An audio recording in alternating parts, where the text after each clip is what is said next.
India के students के लिए आज जो टॉपिक हम बताने जा रहे हैं वो टॉपिक है प्रोसेस अकाउंटिंग से प्रक्रिया खाते से संबंधित है।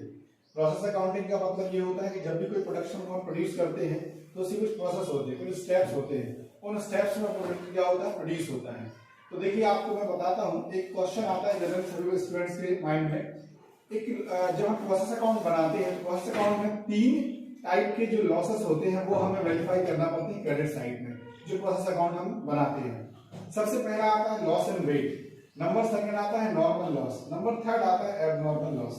देखिए इनका नेचर जो है, सबसे पहला जो है loss in weight. Loss in weight मतलब ये होता है कि एक नेचुरल प्रोसीजर होता है, नेचुरल रीजन के कारण लॉस इन वेट होता है। फॉर एग्जांपल हम जब किसी फिलिंग स्टेशन पर जाते हैं, पेट्रोल डलवाने जाते हैं, डीजल डलवाने जाते हैं, तो एक नेचुरल प्रोसेस होता है, उसका नेचुरल नेचर होता है। इस कारण से उसकी कुछ क्वांटिटी उस रिफिलिंग के समय क्या हो जाती है, कम हो जाती है। इसको बोलते हैं लॉस इन वेट। ठीक है। नंबर सेकंड होता है नॉर्मल लॉस। नॉर्मल लॉस का मीनिंग ये होता है, अगर हमने 100 क्वांटिटी का टारगेट लिया है तो एक हमारा एक्सपेक्टेड आइडिया जो रहता है कि अगर 100 क्वांटिटी का हमने टारगेट लिया है तो निश्चित सी बात है कि उसमें से 5 या 10 हमारे जो प्रोडक्ट है ऑन मैन्युफैक्चरिंग डिफेक्टिव हो जाती है।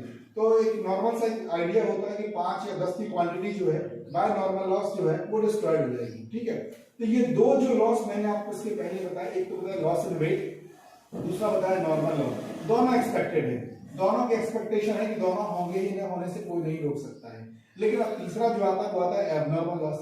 एबनॉर्मल लॉस क्या होता है, नॉन एक्सपेक्टेड, जिसकी हमने कल्पना नहीं की थी। जैसे कि नॉर्मल लॉस और लॉस इन वेट जो पता है कि होगा ही हो, तो उसको हम नहीं रोक सकते। एबनॉर्मल लॉस क्या होता है, आपने 100 यूनिट का एक टारगेट लिया है, 100 यूनिट में 5 जो यूनिट है वो लॉस इन वेट में डिस्ट्रॉयड हो गए आपके, 5 के बाद 10 जो यूनिट है वो आपके डिस्ट्रॉयड हो गए इसमें नॉर्मल लॉस में।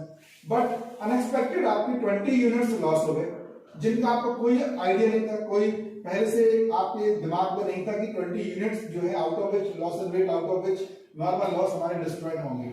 अब ये तो नेट टू नेट लॉस है मैन्युफैक्चरिंग का, एबनॉर्मल लॉस, इसको हम लॉस ही बोलेंगे। क्यों? क्योंकि एक्सपेक्टेड नहीं है। अब ये जो एबनॉर्मल लॉस है हमें अपनी अकाउंटिंग में, प्रोसेस अकाउंटिंग में शो करना पड़ेगा कि ये जो हमारे यूनिट डिस्ट्रॉयड हुए हैं एबनॉर्मल लॉस में, इनकी कितनी कॉस्ट है, क्या ये हमारे लॉस हुआ है। तो इसको निकालने का एक प्रोसीजर है, एक फॉर्मूला जो मैं आपको बताता हूँ। इसका फॉर्मूला है abnormal loss is equal to normal production upon normal production unit into unit of abnormal wastage.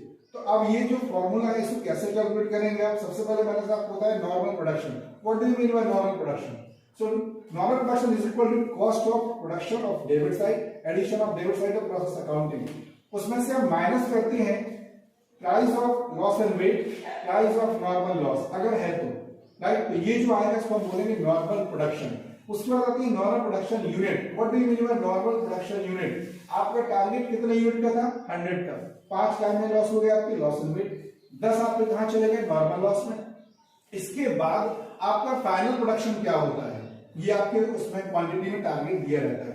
तो नॉर्मल प्रोडक्शन यूनिट में हमें लेना है total target, total unit minus unit of loss in weight, unit of normal loss, right, into unit of abnormal wastage. जब इस फॉर्मूले को आप सॉल्व करेंगे तो फाइनली आपने जितना भी पर्टिकुलर इनपुट किया, जो कॉस्ट कंटेंट आपने लिए हैं, उससे पता चलेगा कि उस बेसिस पे नंबर ऑफ जो 20 यूनिट आपके एबनॉर्मल लॉस में डिस्ट्रॉयड हुए हैं उसकी कॉस्ट क्या आई, मतलब बिजनेस के लिए हमारा कितना लॉस हुआ, वो आप वहां पर आप वेरीफाई कर सकते हैं। तो ये क्या है आपका एबनॉर्मल लॉस। अगर आपको कोई डाउट है तो आप एक बार फिर से इसको आप हमारी क्वेरी में आप पूछ सकते हैं। फिर से एक बात ध्यान रखिए, नंबर ऑफ 3 लॉसेस जो है मैन्युफैक्चरिंग में डिफाइन किए गए हैं। पहला है लॉस इन वेट, एक नेचुरल प्रोसेस होता है लॉस इन वेट, हम उसको नहीं रोक सकते। Number second normal loss, expected है कि नॉर्मल लॉस होता है, प्रोडक्ट जब हम प्रोड्यूस करते हैं तो कुछ क्वांटिटी जो रहती है वो हमारी डिफेक्ट में निकल जाती है। नंबर तीसरा है एबनॉर्मल लॉस, जो नॉन एक्सपेक्टेड है, जिसकी हमने कभी कल्पना नहीं की थी और जो हो गया, राइट। तो जो वैल्यूलेस होता है वो होता है loss in weight. Loss in weight की कभी वैल्यू रिकवर नहीं होती। आपसे अगर मैं बोलूं कि आपने जब पेट्रोल गाड़ी में डलवाया, हवा में आपका पेट्रोल हो गया, तो क्या आप इसकी रिकवरी कर पाएंगे? नहीं। आपने मार्केट से कुछ पल्सेस परचेस किए, बाजार से घर तक आप गेहूं में दाल लेकर आए, कुछ दाने मार्केट से घर तक लाने में गिर गए रास्ते में, क्या उसकी प्राइस रिकवर हो सकती है? नहीं हो सकती। तो ये होता है लॉस इन वेट। लेकिन नॉर्मल लॉस जो रहेगा उसकी प्राइस रिकवर होती है। आप मार्केट में देखते हो कई जगह डिफेक्टिव सेल लगती है, डिफेक्टिव से मतलब होता है मल्टीनेशनल कंपनी की मैन्युफैक्चरिंग होती है बट उसमें कुछ एक डिफेक्ट होता है जिससे आप कंपनी उसको अपनी एक्चुअल प्राइस से कम पर सेल कर देती है, उसको हम बोलते हैं क्या, नॉर्मल लॉस। उसकी जो प्राइस है एक्चुअल प्राइस से कम। आपको कॉस्ट अकाउंट में प्रोसेस अकाउंटिंग के मैंने 3 लॉसेस जो है वो आपको डिफाइन किए हैं, इनका आप ध्यान रखेंगे जब इसको आप सॉल्व करते हैं। तो प्रोसेस अकाउंटिंग का जो फॉर्मेट है वो फॉर्मेट आपको बताता है particular quantity amount for debit side, particular quantity amount for credit side. Debit side जो आता है वो इनपुट कॉस्ट आती है, जो कॉस्ट ऑफ कंटेंट्स आपने प्रोडक्शन में यूज किए हैं वो सारे कंटेंट्स आपके डेबिट साइड अप्लाई होते हैं। क्रेडिट साइड आते हैं ऑल टाइप्स ऑफ लॉसेस, जितने भी टाइप्स ऑफ लॉसेस होते हैं वो आते हैं, और लास्ट आता है आपका final production transfer to next process. तो ये आपकी प्रोसेस अकाउंटिंग का एक पर्टिकुलर प्रोसीजर है जो अगली क्लास में प्रैक्टिकली ऑन बोर्ड में आपको एक्सप्लेन कर दूंगा। Okay, thank you.